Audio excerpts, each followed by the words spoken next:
GST का बहुत कहर छा रहा है। मतलब कर्नाटका में है ये, लेकिन ये मुझे लगता है कि शुरुआत है बस।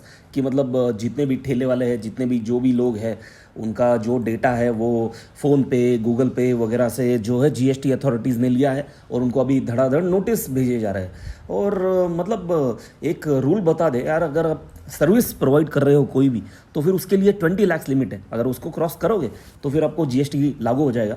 अगर आप कोई प्रोडक्ट बेच रहे हो, जैसे कि कोई भी प्रोडक्ट बेच रहे हो, पेन या फिर कोई भी ग्रोसरी वगैरह, तो फिर उसके ऊपर जो है 40 लाख की लिमिट है। और फिर अगर 40 लाख क्रॉस होता है तो फिर आपको जीएसटी लागू हो जाएगा।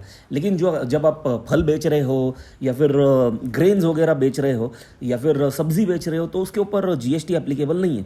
तो फिर ऐसे लोगों को डरने की ज़रूरत नहीं है। और अगर आपको नोटिस भी मिला है तो आप सीधा सीधा एक रिप्लाई कर सकते हो, खुद ही कर सकते हो, या फिर एक प्रोफेशनल की हेल्प ले सकते हो कि I am not covered under GST, this product is exam. Even chicken वगैरह काफ़ी सारे प्रोडक्ट है जो एग्जाम भी है, जो डेली यूज़ के सामान है, जैसे सब्जियां हो गई, फल हो गई। तो आपको डरने की ज़रूरत नहीं है, आप डायरेक्टली रिप्लाई करके वो ख़त्म कर सकते हो। लेकिन यार ये जो भी हो रहा है, तो फिर इसको जो है वो सिस्टमेटिकली ख़त्म करना पड़ेगा, जिससे कि ऐसे लोगों को नोटिस जाए ना। उसका एक तरीका ये है कि बैंक कब काम आएंगे यार। बैंक्स बैंक्स के अंदर ये सॉफ्टवेयर होते हैं और जिसकी जो इन्फॉर्मेशन है वो डायरेक्टली जीएसटी के साथ अभी शेयर, ये इनकम टैक्स और जीएसटी के साथ शेयर हो रही है। तो फिर वो लोग एक काम कर सकते हैं कि जब भी बैंक अकाउंट ओपन करेगा कोई बैंक में, तो फिर बैंक जो है वो पूछ ले कि यार क्या बिजनेस है आपका, और वही बिजनेस जो है वो यहाँ पे रिपोर्टिंग हो जाए डायरेक्टली जीएसटी अथॉरिटीज़ को और इनकम टैक्स अथॉरिटी को, ताकि उनको समझ जाए कि बाबा इसके ऊपर जीएसटी एप्लीकेबल है, लेकिन फिर भी और 40 लाख क्रॉस हो गया है, लेकिन उसने जो है रजिस्ट्रेशन नहीं लिया है। और अगर सब्जी वगैरह बेच रहा है तो फिर वो मालूम पड़ जाए कि यार ये सब्जी वगैरह है, ऐसा है। और बैंक्स को भी क्या है कि डायरेक्टली अंधाधुंध ये नहीं करना चाहिए उन्होंने कि यार अगर उसने बोला सामने वाले ने कि मेरा सब्जी का बिजनेस है, वो झूठ भी बोल सकता है।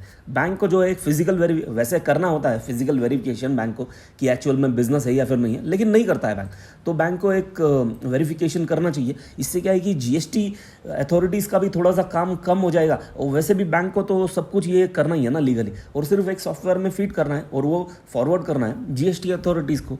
तो ये एक बढ़िया तरीका है। इससे ये लोगों को हैरेस करने से अच्छा यही एक अच्छा तरीका है। किसी से मैंने सुना है कि 29 लाख 30 लाख का बिल जीएसटी का ये नोटिस आ गया है, मतलब सब फाइन वगैरह मिला के, तो वो है। और दूसरा ये है कि यार लोग जो बोल रहे हैं कि यार नहीं भरेंगे हम लोग, ये नहीं है। अरे अगर आपका टर्नओवर जा रहा है 40 लाख, तो फिर आपको भरना पड़ेगा, जीएसटी रजिस्ट्रेशन लेना पड़ेगा ना।